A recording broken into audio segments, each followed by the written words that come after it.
आयुक्त तुकाराम मुंढे यांच्या मार्गदर्शनात महाराष्ट्रात प्रतिबंधित गुटखा विक्री विरुद्ध धडक मोहीम. अकोला अन्न सुरक्षा आयुक्त तुकाराम मुंढे यांच्या आदेशात महाराष्ट्र राज्यात प्रतिबंधित गुटखा, पान मसाला, सुगंधित तंबाखू,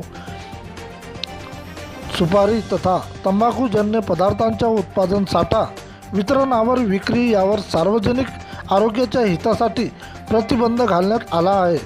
अकोला येथील पथकाला मिळालेल्या गुप्त माहितीच्या आधारे तेल्हारा शहरात तंबाखूजन्य पदार्थ येत असल्याची माहिती मिळताच माळेगाव रोडवर वाहनाची तपासणी केली असता त्यात 6,19,000चा गुटखा आढळून आला.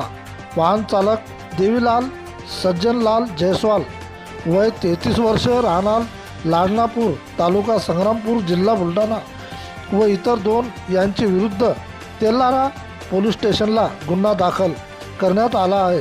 वाहतुकीसाठी वापरण्यात आलेली गाडी MH40 AC 5047 अंदाजे किंमत 5 लाख जप्त करून एकूण मुद्देमाल 11,19,000चा मुद्देमाल पोलिसांच्या ताब्यात देण्यात आला.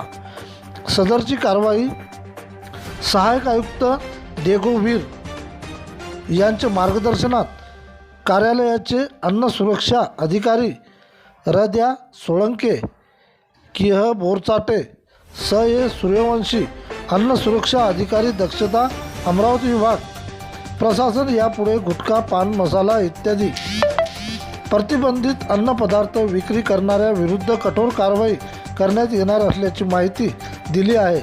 प्रतिनिधी विदर्भ ब्युरो चीफ अजय गायकवाड.